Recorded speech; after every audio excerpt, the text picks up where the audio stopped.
தமிழ்நாடு விளையாட்டு மேம்பாட்டு ஆணையம் சார்பில் மானாமதுரையில் 3 கோடி ரூபாய் மதிப்பில் மினி ஸ்டேடியம் கட்டும் பணிக்கு துணை முதலமைச்சர் உதயநிதி ஸ்டாலின் அடிக்கல் நாட்டினார். சிவகங்கை மாவட்டம் சிங்கம்புணரியில் 8301 பயனாளிகளுக்கு 89 கோடி ரூபாய் செலவில் நலத்திட்ட உதவிகளை அவர் வழங்கினார். பின்னர் பேசிய துணை முதலமைச்சர், மகளிர் சுய உதவி குழுக்களுக்கு அடையாள அட்டைகளை வழங்கிய மாநிலம் இந்தியாவிலேயே தமிழ்நாடு மட்டும்தான் என்று கூறினார். மேலும் காரைக்குடி அருகே கோட்டையூரில் சர்வதேச தரத்தில் கால்பந்து மைதானம் அமைக்கப்படும் என்று உதயநிதி ஸ்டாலின் அறிவித்துள்ளார். மானாமதுரை தொகுதியில் உள்ள மாங்குளத்தில் 3 கோடி ரூபாய் மதிப்பீட்டில் புதிய மினி ஸ்டேடியம் கட்டுகின்ற அந்த பணியை இன்றைக்கு துவங்கி வைத்திருக்கின்றோம். அது தவிர சுமார் 18 கோடி ரூபாய் மதிப்பிலான முடிவுற்ற திட்டப் பணிகளையும் திறந்து வச்சிருக்கிறோம். இவ்விழாவில் அமைச்சர்கள் தங்கம் தென்னரசு, ரகுபதி, அன்பில் மகேஷ், பெரிய கருப்பன் மற்றும் குன்றக்குடி பொன்னம்பல அடிகளார் உள்ளிட்டோர் கலந்து கொண்டனர். அரசியலில் பாஜகவும் அதிமுகவும் ஒன்றுதான் என்று அதிமுக முன்னாள் அமைச்சர் கடம்பூர் ராஜு தெரிவித்துள்ளார். தூத்துக்குடி மாவட்டம் கோவில்பட்டியில் நைனா நாகேந்திரன் பரப்புரை பயணத்தில் கடம்பூர் ராஜு கலந்து கொண்டார். அப்போது பேசிய அவர், அதிமுக பாஜகவினர் இரட்டை குழல் துப்பாக்கியாக செயல்படுவோம் என்றார். அனைத்து இந்திய அண்ணா திராவிட முன்னேற்ற கழகம் பாரதிய ஜனதா ஒன்றுதான். பாரதிய ஜனதா முதலாக இந்திய திருநாட்டிலே ஆட்சி அமைப்பதற்கு துணையாக 30 நாடாளுமன்ற உறுப்பினர்களை வெற்றி பெற்ற ஒரு வரலாற்றை படைத்தது என்று சொன்னால் அந்த அளவுக்கு ராசியாளர் பண்ணையார். ஏன்னா அந்த மாநாடு தமிழ்நாட்டில் அதுவும் நெல்லைச்சுவையில் பண்ணையாரோட சொந்த இடத்துல. அதே போல இன்றைக்கு அந்த பண்ணையாருடைய ராசி, பண்ணையாருடைய தலைமை வந்த பிறகு இன்றைக்கு நட்பு நாம் ஒன்றாக இருக்கிறோம். தொடர்ந்து பேசிய நைனா நாகேந்திரன், தமிழ்நாட்டில் தேசிய ஜனநாயக கூட்டணி வெற்றி பெறும் என்றார். தென்காசி மாவட்டம் சங்கரன் கோவிலில் நடைபெற்ற ஐப்பசி திருக்கல்யாண விழாவில் சங்கரலிங்கசாமி கோமதி அம்பாளுக்கு காட்சி கொடுக்கும் நிகழ்வு வெகு விமர்சையாக நடைபெற்றது. ஐப்பசி திருக்கல்யாணம் திருவிழா கடந்த 5ஆம் தேதி கொடியேற்றத்துடன் தொடங்கியது. அதனைத் தொடர்ந்து நேற்று கோமதி அம்பாளுக்கு சங்கரலிங்கசாமி வெள்ளி ரிஷப வாகனத்தில் கீழரத வீதி தேரடி அருகே காட்சி கொடுக்கும் நிகழ்வு நடைபெற்றது. இதனிடையே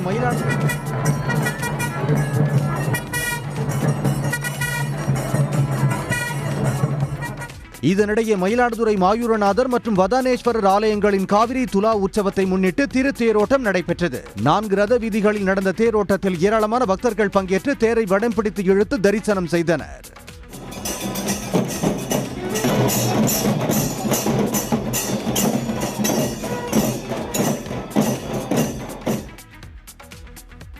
ஈரடிய மூலம் பல கோடி ரூபாய் லாபம் ஈட்டலாம் என்ற ஆசை வார்த்தை கூறி பெரம்பலூர் அருகே அரசு ஊழியரிடம் பண மோசடி செய்த 5 பேரை போலீசார் கைது செய்தனர். சிறுகுடல் கிராமத்தைச் சேர்ந்த நாகராஜன் என்பவர் அரசு ஊழியராக பணிபுரிந்து வருகிறார். இவரிடம் சிவகுமார், ராஜகோபால், ராஜசேகர், புகழ் மற்றும் ஃபஜிலா பேகம் ஆகியோர் ஈரடியத்தில் முதலீடு செய்தால் பல கோடி ரூபாய் லாபம் கிடைக்கும் என்று ஆசை வார்த்தை கூறியுள்ளனர். இதனை நம்பி நாகராஜன் தன்னிடம் இருந்த 2 கோடியே 85 லட்சம் ரூபாய் வரை பணத்தை அவர்களிடம் கொடுத்துள்ளார். தொடக்கத்தில் சிறிய அளவில் லாபத்தை கொடுத்து நம்ப வைத்த அந்த கும்பல் பின்னர் நாகராஜனை ஏமாற்றி கொலை மிரட்டல் விடுத்துள்ளனர். இதுகுறித்து அவர் பெரம்பலூர் மாவட்ட காவல் கண்காணிப்பாளர் அலுவலகத்தில் புகார் கொடுத்த நிலையில் அந்த 5 பேரையும் போலீசார் கைது செய்தனர். கன்னியாகுமரி மாவட்டம் நித்திரவெளியில் 600 கிலோ முந்திரி கொட்டைகளை கடத்தி விற்பனை செய்த லாரி ஓட்டுநர்கள் 3 பேர் மீது போலீசார் வழக்கு பதிவு செய்துள்ளனர். நித்திரவெளி அருகே முந்திரி வியாபாரம் செய்யும் சாந்தகுமார் என்பவர் தூத்துக்குடியிலிருந்து லாரிகளில் முந்திரி கொட்டைகளை வாங்கி வருகிறார். ஒவ்வொரு முறையும் முந்திரி கொட்டைகளின் எடை குறைவாக இருப்பது போல் தோன்றியதால் மேலாளர் முன்னிலையில் லாரிகளில் ஆய்வு செய்யப்பட்டது. அப்போது 600 கிலோ முந்திரி குறைவாக இருப்பது தெரிய வந்ததால் ஓட்டுநர்களை பிடித்து விசாரித்துள்ளனர். பாதி வழியில் முந்திரியை திருடி விற்பதை வாடிக்கையாக கொண்டிருந்த கூறிய ஓட்டுநர்கள் முந்திரியின் எடைக்கு நிகராக சிமெண்ட் கற்களை லாரிகளில் ஏற்றி வந்து எடைமேடையில் கணக்கு காட்டியதையும் ஒப்புக்கொண்டனர். 3 ஓட்டுநர்களின் சமரச பேச்சுவார்த்தையை ஒப்புக்கொள்ளாத உரிமையாளர் நித்திரைவேளை காவல் நிலையத்தில் அளித்த புகாரின் பேரில் வழக்கு பதிவு செய்யப்பட்டுள்ளது. இலங்கையின் மட்டக்களப்பு மாவட்டத்தில் 2 ஆழ்கடல் மீன்பிடி படகுகள் எதிர்பாராத விபத்தில் சிக்கி தரை தட்டியதில் 5 மீனவர்கள் நல்வாய்ப்பாக உயிர் தப்பினர். காரைதீவில் இருந்து வாழைச்சேனை துறைமுகத்திற்கு சென்று கொண்டிருந்த 2 படகுகளில் ஒரு படகின் இயந்திரம் பழுதடைந்துள்ளது. இதனை 2வது படகு கயிறு கட்டி இழுத்துச் சென்றது. இந்த நிலையில் சவுக்கடி கடல் பிரதேசத்தை அடைந்த போது இழுத்துச் சென்ற 2வது படகிலும் எதிர்பாராத விதமாக இயந்திர கோளாறு ஏற்பட்டது. அப்போது பலத்த காற்று வீசியதால் 2 படகுகளும் கட்டுப்பாட்டை இழந்து சவுக்கடி கடற்பரப்பில் தரை தட்டின. இதில் பயணம் செய்த 5 மீனவர்கள் நல்வாய்ப்பாக உயிர் தப்பினர்.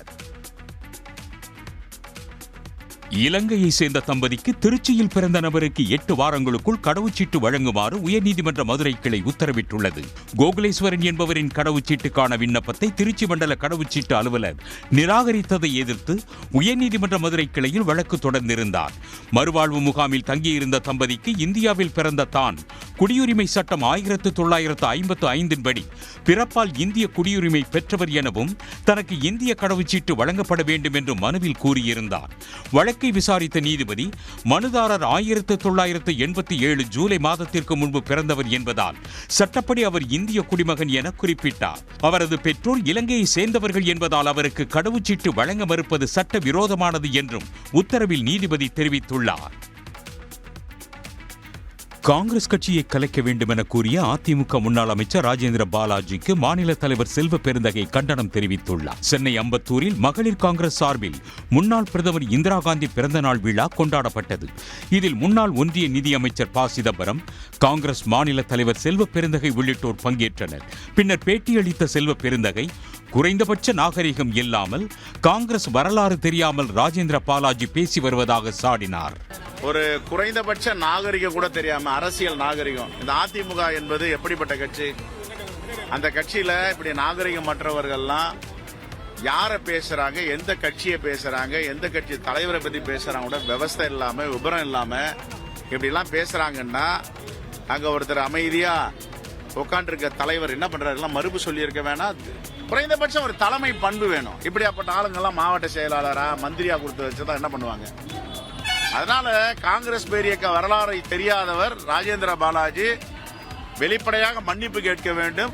அவர் பேசியதை திரும்ப பெற வேண்டும். காங்கிரஸ் குறித்த கருத்துக்கு மன்னிப்பு கேட்காவிட்டால் ராஜேந்திர பாலாஜிக்கு எதிராக ஆர்ப்பாட்டம் நடத்தப்படும் என்றும் செல்வ பெருந்தகை எச்சரித்துள்ளார். பீகாரில் தேசிய ஜனநாயக கூட்டணி வெற்றி பெற்றதற்கு எஸ்ஐஆர் எனப்படும் சிறப்பு தீவிர வாக்காளர் பட்டியல் திருத்தமும் ஒரு காரணமாக இருக்க வாய்ப்புள்ளதாக நாம் தமிழர் கட்சியின் தலைமை ஒருங்கிணைப்பாளர் சீமான் சந்தேகம் எழுப்பியுள்ளார். திருச்சியில் செய்தியாளர்களிடம் பேசிய அவர், எஸ்ஐஆர் மூலம் பீகாரில் 60 லட்சத்துக்கும் மேற்பட்ட வாக்காளர்கள் நீக்கப்பட்டுள்ளதை சுட்டிக்காட்டினார். அங்கு திட்டமிட்டு வாக்காளர்கள் நீக்கப்பட்டுள்ளதாக குற்றம் சாட்டிய சீமான், தமிழ்நாட்டிலும் வாக்காளர்கள் நீக்கப்படுவார்களோ என்ற அச்சம் உள்ளதாகவும் குறிப்பிட்டார். 4 ஆண்டு முடிஞ்சு பதவி முடிஞ்சு இப்போ அடுத்து தேர்தலை சந்திக்க போறாரு. இப்பதான் போலி வாக்காளர் இருக்கிறான்னு சொல்ல வரீங்க. உங்களெல்லாம் என்ன பண்ணலாம்னு சொல்லுங்க. இல்லை உங்களுக்கு பொழுது போகலைன்னா இந்த மாதிரி எங்களை வச்சு விளையாடுவீங்க. பெரிய பெரிய அறிஞனே சொல்கிறாங்க, தமிழ்நாட்டு முதல்வரே சொல்கிறாரு, இந்த 13 பூர்த்தி செய்கிறதுக்கு படித்தவங்களாலே முடியாது. நான் இப்போ எங்கள் ஆத்தால் அப்போ என்ன பண்ணுவேன்? எஸ்ஐஆரை தங்களின் எஜமானர்களான பாஜகவினர் கொண்டு வந்ததால் அதிமுகவினர் அதை ஆதரிப்பதாக சீமான் விமர்சித்தார். சட்டப்பேரவையை கூட்டி அதை அறிவிக்க வேண்டும் என்றும் சீமான் கேட்டுக்கொண்டார். பீகார் தேர்தலில் தோல்வியை தொடர்ந்து அரசியலில் இருந்து விலகுவதாக ஆர்ஜேடி தலைவர் லாலு பிரசாத் யாதவின் மகள் ரோஹிணி ஆச்சாரியா அறிவித்துள்ளார். பீகார் சட்டமன்ற தேர்தலில் சகோதரர் தேஜஸ்விக்கு பக்கபலமாக இருந்து ரோஹிணி தேர்தல் பணியாற்றினார். ஆனால் தேர்தலில் மோசமான தோல்வியை சந்தித்ததால் அரசியலில் இருந்து விலகுவதோடு குடும்பத்துடனான உறவையும் முறித்துக் கொள்வதாகவும் அறிவித்து அதிர்ச்சி அளித்துள்ளார். தேர்தல் தோல்வி உட்பட அனைத்திற்கும் பொறுப்பேற்பதாகவும் கூறியுள்ளார். தொடர்ந்து பாட்னாவில் உள்ள லாலு இல்லத்தில் இருந்தும் அவர் வெளியேறினார். அப்போது தேஜஸ்வி யாதவ், MP சஞ்சய் யாதவ் மீதான அதிருப்தியை வெளிப்படுத்திய ரோஹிணி, இருவரும் தேர்தல் தோல்விக்கான காரணம் குறித்து பேச வேண்டும் என்றார். பந்து வீச்சாளர்களின் ஆதிக்கத்தால் இந்தியா தென்னாப்பிரிக்கா அணிகளுக்கு இடையேயான முதலாவது டெஸ்ட் போட்டியில் வெற்றி யாருக்கு என ஆட்டம் ரசிகர்கள் மத்தியில் எதிர்பார்ப்பை ஏற்படுத்தியுள்ளது. கொல்கத்தா ஈடன் கார்டன் மைதானத்தில் சனிக்கிழமை தொடங்கிய இப்போட்டியில் தென்னாப்பிரிக்க அணி முதல் இன்னிங்ஸில் 159 ரன்களுக்கு ஆட்டம் இழந்தது. பின்னர் இன்னிங்ஸை தொடங்கிய இந்திய அணி முதல் நாள் முடிவில் ஒரு விக்கெட்டுக்கு 37 ரன்கள் சேர்த்திருந்தது. நேற்று இன்னிங்ஸை தொடர்ந்து விளையாடிய இந்திய அணி வீரர்கள் 189 ரன்களுக்குள் கட்டுப்படுத்தப்பட்டனர். இதன் மூலம் 30 ரன்கள் பின்தங்கிய நிலையில் இரண்டாவது இன்னிங்ஸை தொடங்கிய தென்னாப்பிரிக்க வீரர்கள் இரண்டாவது நாள் ஆட்ட நேர முடிவில் 93 ரன்களை சேர்ப்பதற்குள் 7 விக்கெட்டுகளை இழந்த 63 ரன்களை முன்னிலை பெற்றுள்ளது. எஞ்சிய 3 விக்கெட்டுகளையும் 3வது நாளில் முன்கூட்டியே கைப்பற்றிவிட்டால் எளிய இலக்குடன் இந்திய அணி களமிறங்கும் என்பதால் ரசிகர்கள் மத்தியில் எதிர்பார்ப்பு எகிரியுள்ளது. கபடி வீரர்களுக்கு இலக்கும் ஒழுக்கமும் தான் முக்கியம். அது இரண்டும் இருந்தால் நமக்கு உதவ நிறைய பேர் இருக்கிறார்கள் என கபடி வீராங்கனை கார்த்திகா தெரிவித்தார். கபடி போட்டியில் காயமடைந்த 8 பேர் மதுரை சிந்தாமணி பகுதியில் உள்ள தனியார் மருத்துவமனையில் சிகிச்சை பெற்று வருகின்றனர். அவர்களை பார்த்து ஆறுதல் தெரிவித்த சென்னை கண்ணகி நகரைச் சேர்ந்த கபடி வீராங்கனை கார்த்திகா செய்தியாளர்களை சந்தித்தார். அப்போது ஆண் பெண் என நான் பிரித்து பார்க்கவில்லை, தன்னையும் யாரும் அப்படி பார்க்கவில்லை என்று கூறினார். நிறைய சப்போர்ட் பண்றாங்க. ரொம்ப ஒரு பிளேயருக்கு ரொம்ப ரொம்ப முக்கியமானது அவங்களோட இலக்கும் அவங்களோட டிசிப்ளின் தான். டிசிப்ளினா நம்ம ஒர்க் பண்ண ஆரம்பிக்கலாம். நமக்கு சப்போர்ட் பண்ண நிறைய சார் இருக்காங்க. நம்ம அசோசியேஷன் தலைவர் சோழரதா சார் இருக்காங்க. நிறைய இன்ஸ்டியூட்லாம் சார் வந்து அக்ரிமெண்ட் சைன் பண்றாங்க. இதனால எல்லாருமே போல்டா வாங்க. ஆசிய இளையோர் விளையாட்டுப் போட்டியில் கபடியில் தங்கம் வென்ற இந்திய அணியில் கார்த்திகா இடம் பிடித்திருந்தார். நீலகிரி மாவட்டம் கூடலூர் அருகே உள்ள ஊசிமலை காட்சி முனையில் திடீரென நுழைவு கட்டணத்தை வனத்துறை உயர்த்தியுள்ளது. இந்த காட்சி முனையில் இருந்து கழுகு பார்வையில் கூடலூரின் அழகை ரசிக்கவும், பசுமை காடுகள், தவழ்ந்து செல்லும் மேக கூட்டங்களை பார்ப்பதற்கும் அதிக அளவில் சுற்றுலா பயணிகள் வருகின்றனர்.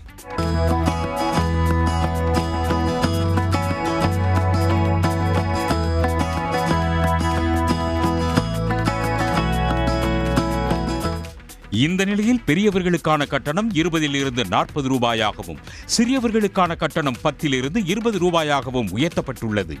வீடியோ கேமராவிற்கான கட்டணம் 100 ரூபாயிலிருந்து 300 ரூபாயாக உயர்த்தப்பட்டுள்ளது. லாஸ்ட் டைம் நாங்கள் இங்கே கேட்டப்போ 20 ருபீஸ் தான் இருந்துச்சு. இப்போ 40 ருபீஸ் பண்ணியிருக்காங்க. ஜஸ்ட்டு கம்மி டிஸ்டன்ஸ் தான் இது பண்ணுது. அதுக்கு 40 ருபீஸ் கொஞ்சம் அதிகமாக ஃபீல் பண்ணுறோம். கொஞ்சம் கம்மி பண்ணால் மேபி பெட்டராக இருக்கும். நிறைய டூரிஸ்ட் இன்னுமே வரக்கு சான்சஸ் இருக்கும். ஊசிமலை காட்சி முனையில் கழிப்பிடம் உள்ளிட்ட அடிப்படை வசதிகள் இல்லாமல் கட்டணம் உயர்த்தப்பட்டுள்ளதாக சுற்றுலா பயணிகள் வேதனை தெரிவித்துள்ளனர். முட்டை ஒன்றின் பண்ணை கொள்முதல் விலை 5 காசுகள் உயர்ந்து ₹5.95 விலை நிர்ணயம் செய்யப்பட்டுள்ளதாக நாமக்கல் மண்டல தேசிய முட்டை ஒருங்கிணைப்பு குழு அறிவித்துள்ளது. புதிய விலை உயர்வு இன்று முதல் அமலுக்கு வருகிறது. முட்டை ஒன்றின் பண்ணை கொள்முதல் விலை ₹5.95 என்பது கடந்த 55 ஆண்டுகால தமிழ்நாடு கோழிப்பண்ணை வரலாற்றில் இதுவே முதல் முறை என்பது குறிப்பிடத்தக்கது. கடந்த 4 நாட்களில் முட்டை விலை 15 காசுகள் வரை உயர்ந்துள்ளது. முட்டையின் நுகர்வும் விற்பனையும் அதிகரித்துள்ள நிலையில் பிற மண்டலங்களிலும் முட்டை விலை உயர்ந்து வருகிறது. கோழி தீவன மூலப்பொருட்கள் விலையும் உயர்ந்துள்ளது. இதுவும் முட்டை விலை உயர்வுக்கு காரணம் என கோழிப்பண்ணை வைத்திருப்பவர்கள் தெரிவிக்கின்றனர்.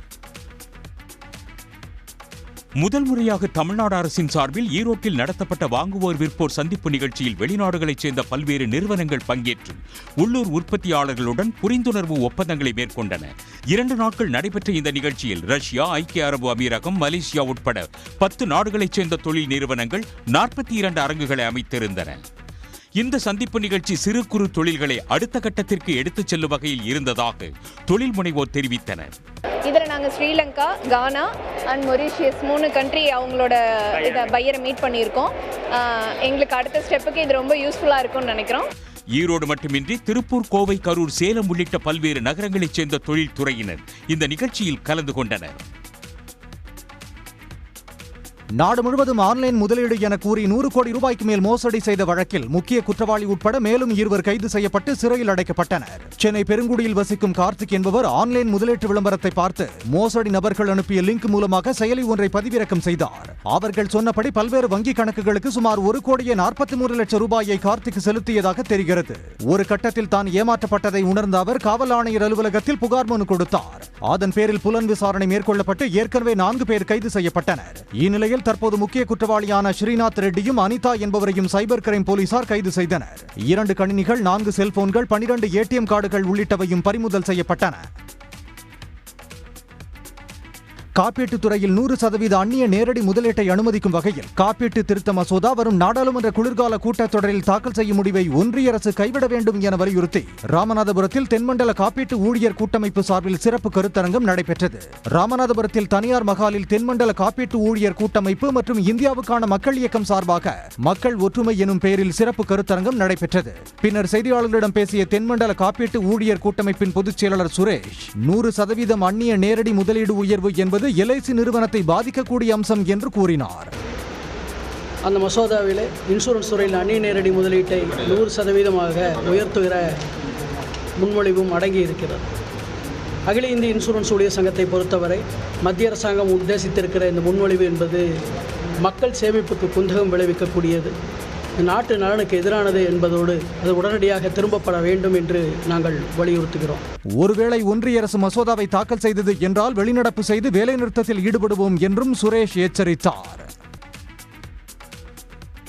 சிங்கப்பூரில் மத ஒற்றுமை தழைத்தோங்கி இருப்பது மகிழ்ச்சி அளிப்பதாக முன்னாள் ஒன்றிய நிதியமைச்சர் ப. சிதம்பரம் தெரிவித்துள்ளார். சிங்கப்பூர் வாழ் தமிழ் எழுத்தாளரான Soundaranayaki Vairavan Little India and the Singapore Indian community through the ages என்ற நூலை எழுதியுள்ளார். சென்னை ராஜா அண்ணாமலைபுரத்தில் நடைபெற்ற நிகழ்ச்சியில் அந்த நூலை வெளியிட்ட ப. சிதம்பரம் சிங்கப்பூரில் உள்ள லிட்டில் இந்தியா பகுதி குறித்து புகழ்ந்து பேசினார். சிங்கப்பூர் வாழ்க்கையில இந்தியர்களுடைய மிகப்பெரிய பங்கு என்னென்றால்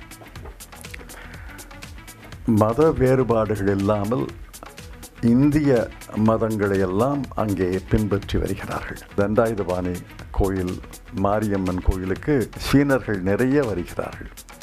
அந்த அளவுக்கு மத ஒற்றுமை சிங்கப்பூரிலே இருப்பதை நான் பார்த்தேன், மகிழ்ச்சி அடைந்தேன். லிட்டில் இந்தியா தொடர்பாக சௌந்தரநாயகி வைரவன் எழுதிய நூல் ஏற்கனவே சிங்கப்பூரில் வெளியிடப்பட்டுள்ளது. எதிர்ப்பு அரசியலை மட்டுமே செய்து வந்தார் தாவேகா தலைவர் விஜய்க்கும் தோல்வியே கிடைக்கும் என தமிழ்நாடு பாஜக முன்னாள் தலைவர் அண்ணாமலை விமர்சித்துள்ளார். புதுச்சேரியில் செய்தியாளர்களிடம் பேசிய அவர் காரணமின்றி எஸ்ஐஆர் பணிகளை விஜய் எதிர்ப்பதாக தெரிவித்தார். ராகுல் காந்தி அவர்கள் காங்கிரஸ் கட்சிக்குள்ள வந்து பொறுப்பெடுத்த பிறகு 95வது தேர்தல் தோல்விதான் பீகார். ஏன்னா எதிர்க்கிறாங்க, ஆரோக்கியமான விஷயத்தை சொல்றது இல்லைங்க. அதனால இன்னைக்கு விஜய் அவர்களும் அதையே தான் நான் செய்ய போறேன், நான் எதிர்க்கின்ற மனப்பக்குவத்தில் மட்டும்தான் இருக்கேன்னா மக்கள் அதை விரும்ப மாட்டாங்க ஒரு லெவலுக்கு மேல. இதனிடையே சென்னை விமான நிலையத்தில் பேட்டியளித்த பாஜக மாநில தலைவர் நயினார் நாகேந்திரனிடம் எஸ்ஐஆர் தொடர்பான அனைத்து கட்சி கூட்டத்திற்கு தாவேகா அழைக்கப்படவில்லை என விஜய் கூறியது குறித்து கேள்வி கேட்கப்பட்டது. இன்னும் தேர்தலையே சந்திக்காத கட்சி தாவேகா என அவர் பதிலளித்தார். ஒரு கட்சி ஒரு தேர்தலை சந்தித்து அங்கீகாரம் பெற்றிருந்தால்தான், அங்கீகாரம் பெற்று அதுக்கு பிறகு தான் அவனுடைய அழைப்பு கொடுப்பாங்க. இப்போ தான் நீங்கள் ஆரம்பிச்சிருக்கீங்க, அது எந்த அளவில் தேர்தல் ஆணையம் எடுக்குங்கிறத பொறுத்து தான் நம்ம சொல்லணும். பீகாரை போல தமிழ்நாட்டிலும் கூட்டணியில் சரிபாதி தொகுதிகளில் பாஜக போட்டியிடுமா என்ற கேள்விக்கு மேலிட அறிவுறுத்தலை பின்பற்றுவோம் என்று நயினார் நாகேந்திரன் கூறியுள்ளார். தூத்துக்குடி மாநகருக்கு குடிநீர் கொண்டு வந்த கோமான் குரூஸ் பர்னாந்து பிறந்தநாள் நிகழ்ச்சியில் தவேகாவினர் 2 கோஷ்டிகளாக பிரிந்து வந்து மரியாதை செலுத்தியதால் கலசலப்பு ஏற்பட்டது. தூத்துக்குடியின் தந்தை என்று போற்றப்படும் ராவ் பகதூர் குரூஸ் பர்னாந்துவின் 156வது பிறந்தநாள் விழா கொண்டாடப்பட்டது. தூத்துக்குடியின் மையப்பகுதியில் அமைக்கப்பட்டுள்ள அவரது சிலைக்கு பல்வேறு கட்சியினர் மாலை அணிவித்து மரியாதை செலுத்திய நிலையில் அங்கு 2 குழுக்களாக தவேகாவினர் பிரிந்து வந்ததால் மற்ற தொண்டர்கள் குழப்பமடைந்தனர்.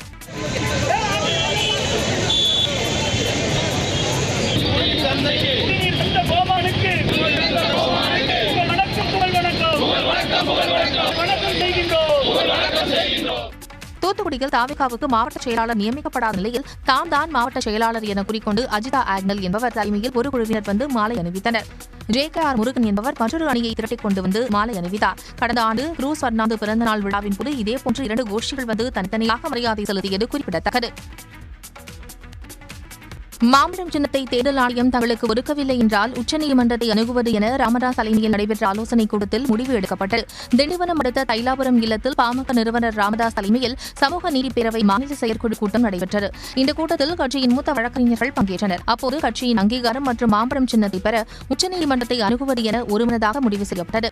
ஒரு பொண்ணு சொல்லி பீகார்ல நாங்கள் நிற்க போறோம் அப்படின்னு சொல்லி மருத்துவர் ஐயா அவர்களுடைய அனுமதி இல்லாம, மருத்துவர் ஐயாவுக்கே தெரியாம திருட்டுத்தனமாக தேர்தல் ஆணையத்தை அணுகி நாங்கள் பீகார் தேர்தலில் நிற்கப் போகிறோம் என்று சொல்லித்தான் மாம்பழம் சின்னத்தை கேட்டிருந்தார்கள்.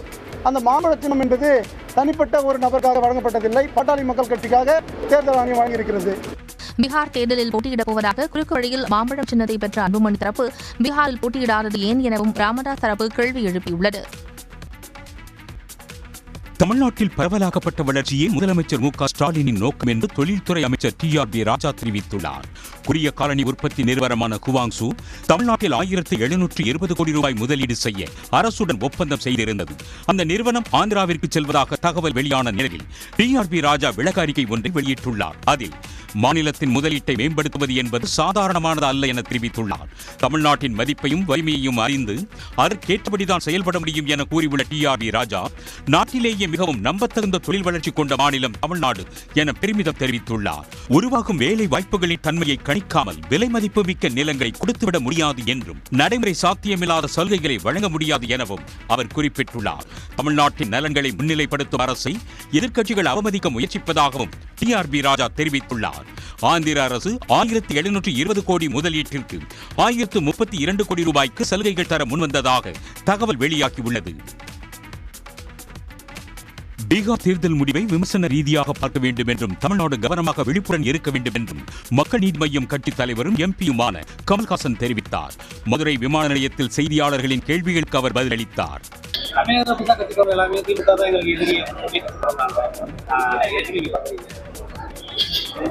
ஒரு எய்ம் பண்றது ஹையா ஏர்ன் பண்ணணும் இல்லையா? எப்பவுமே ஒரு இடத்துல வரும்போது நடிக்க வேண்டிய எப்படி நடிக்கணும், அந்த இருக்கிறதுலே திறந்து நடிக்கிற மாதிரி கேம்ப்ல வரணும். ஏழையா இருக்கிறவங்க கூட தன் பிள்ளைய சொல்லும் போது மகாராஷ்டிரா கொஞ்சம்.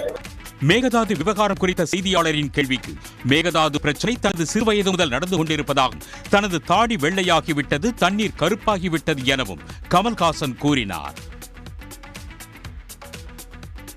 சென்னை மடிப்பாக்கத்தில் போலி ஆவணம் மூலம் 2 கோடி ரூபாய் மதிப்புள்ள நிலத்தை விற்று மோசடி செய்த வழக்கில் மேலும் 2 போலீசார் கைது செய்தனர். தியாகராய நகரில் வசித்து வரும் சுப்பிரமணிக்கு சொந்தமாக மடிப்பாக்கத்தில் உள்ள 2 வீட்டு மனைகளை போலி ஆவணங்கள் மூலம் வேறு ஒருவருக்கு மோசடி கும்பல் விற்றுவிட்டதாக புகார் அளிக்கப்பட்டது. இந்த சம்பவத்தில் மோசடியாளர்கள் பிரியா, பாலசுந்தர் ஆறுமுகம், சாலமன் ராஜ், ராகேஷ், கார்த்திக், வெங்கடேசன் ஆகிய 6 பேர் கைது செய்யப்பட்டனர்.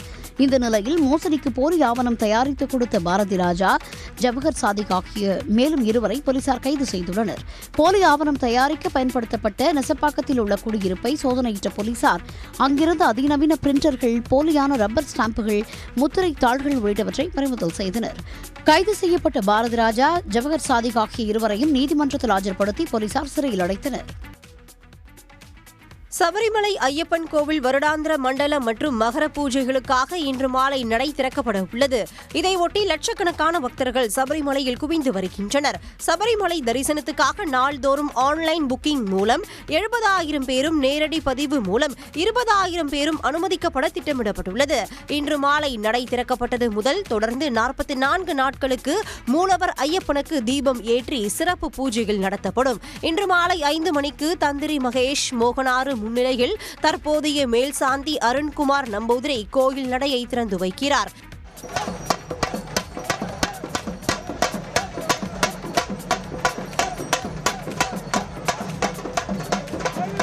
ஒரு மாதத்துக்கு முன்னாடி எனக்கு ஆன்லைன் புக் பண்ணிட்டோம். ஆனால் அதுக்கப்புறம் ரிசர்வேஷன் ஆகிட்டு பக்காவாக வந்துச்சு. எங்களுக்கு ஒன்றும் ப்ராப்ளம் இல்லை. இங்கே எல்லாம் வந்து கேரளா கவர்மெண்ட்டு எங்களுக்கு அனைத்து ஏற்பாடு பண்ணி சிறப்பாக டிராஃபிக் இல்லாமல் எல்லாமே அமைதியாக சிறந்த முறையில் எல்லாமே நடத்திக்கிறாங்க. ரொம்ப மகிழ்ச்சி. சபரிமலையை நோக்கி பக்தர்கள் படையெடுத்து வருவதால் குமரி மாவட்ட சுற்றுலா தலங்களில் பாதுகாப்பு பணிகள் பலப்படுத்தப்பட்டுள்ளன.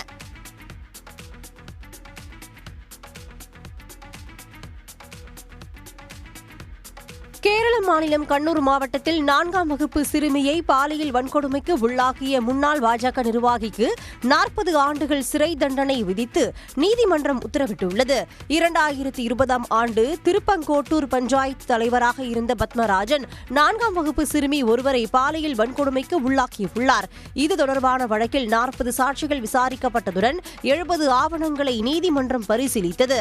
இதையடுத்து குற்றவாளிக்கு இருவேறு பிரிவுகளில் தலா 20 ஆண்டுகள் தண்டனை விதித்து உத்தரவிட்ட நீதிபதி ஜலஜா ராணி இந்த தண்டனையை ஏக காலத்தில் அனுபவிக்க வேண்டும் என்றும் உத்தரவிட்டார். சிறுமி பாலியல் வன்கொடுமை வழக்கு அரசியல் நோக்கத்துக்காக தொடரப்பட்ட வழக்கு என பாஜகவினர் குற்றம் சாட்டி வந்த நிலையில் நீதிமன்ற தீர்ப்பின் மூலம் குற்றம் சாட்டப்பட்ட பாஜக முன்னாள் நிர்வாகியே குற்றவாளி என உறுதியாகியுள்ளது. தமிழ்நாடு விளையாட்டு மேம்பாட்டு ஆணையம் சார்பில் மானாமதுரையில் 3 கோடி ரூபாய் மதிப்பில் மினி ஸ்டேடியம் கட்டும் பணிக்கு துணை முதலமைச்சர் உதயநிதி ஸ்டாலின் அடிக்கல் நாட்டினார். சிவகங்கை மாவட்டம் சிங்கம்புணரியில் 8301 பயனாளிகளுக்கு 89 கோடி ரூபாய் செலவில் நலத்திட்ட உதவிகளை அவர் வழங்கினார். பின்னர் பேசிய துணை முதலமைச்சர் மகளிர் சுய உதவி குழுக்களுக்கு அடையாள அட்டைகளை வழங்கிய மாநிலம் இந்தியாவிலேயே தமிழ்நாடு மட்டும்தான் என்று கூறினார். மேலும் காரைக்குடி அருகே கோட்டையூரில் சர்வதேச தரத்தில் கால்பந்து மைதானம் அமைக்கப்படும் என்று உதயநிதி ஸ்டாலின் அறிவித்துள்ளார். மானாமதுரை தொகுதியில் உள்ள மாங்குளத்தில் 3 கோடி ரூபாய் மதிப்பீட்டில் புதிய மினி ஸ்டேடியம் கட்டுகின்ற அந்த பணியை இன்றைக்கு துவங்கி வைத்திருக்கின்றோம். அது தவிர சுமார் 18 கோடி ரூபாய் மதிப்பீடான முடிவுற்ற திட்டப்பணிகளையும் திறந்து வச்சிருக்கிறோம். இவ்விழாவில் அமைச்சர்கள் தங்கம் தென்னரசு, ரகுபதி, அன்பில் மகேஷ், பெரிய கருப்பன் மற்றும் குன்றக்குடி பொன்னம்பல அடிகளார் உள்ளிட்டோர் கலந்து கொண்டனர். சென்னையை சேர்ந்த மூதாட்டியிடம் டிஜிட்டல் கைது செய்வதாக கூறி 32,97,000 ரூபாய் மோசடி செய்த வழக்கில் 2 பேர் கைது செய்யப்பட்டுள்ளனர். நுங்கம்பாக்கம் பகுதியில் பிரமிளா என்ற மூதாட்டி தனியாக வசித்து வருகிறார். இந்த நிலையில் இறந்து போன கணவரின் செல்போன் எண்ணுக்கு வாட்ஸ்அப் மூலம் தொடர்பு கொண்டு வங்கிக் கணக்கில் பண மோசடி நடந்துள்ளதாக மர்ம நபர்கள் கூறியுள்ளனர். மேலும் டிஜிட்டல் கைது செய்யப்படுவதாகவும் கைதை தவிர்க்க பணம் தரும்படியும் கூறியதாக தெரிகிறது. இதை நம்பி மூதாட்டி பல்வேறு வங்கிக் கணக்குகளுக்கு பல தவணைகளாக 32,97,000 ரூபாயை கொடுத்துள்ளார். தான் ஏமாற்றப்பட்டதை உணர்ந்த மூதாட்டி பிரமிளா அளித்த புகாரின் பேரில் மகேஷ், உதயகுமார் ஆகியோரை மத்திய குற்றப்பிரிவு போலீஸ் கைது செய்தது. அவர்களிடம் இருந்து 2 செல்போன்கள், வங்கிக் கணக்கு புத்தகங்கள் பறிமுதல் செய்யப்பட்டன. துணை முதலமைச்சர் உதயநிதி பிறந்தநாளை ஒட்டி தஞ்சையில் ஆணழகன் போட்டி நடைபெற்றது. பெத்தண்ணன் கலையரங்கில் நடைபெற்ற இப்போட்டியில் கும்பகோணம், பட்டுக்கோட்டை உள்ளிட்ட பல்வேறு பகுதிகளில் இருந்து ஏராளமான இளைஞர்கள் கலந்து கொண்டு தங்கள் கட்டுமஸ்தான உடல்வாகை நடுவர்களிடம் காட்டி அசத்தினர்.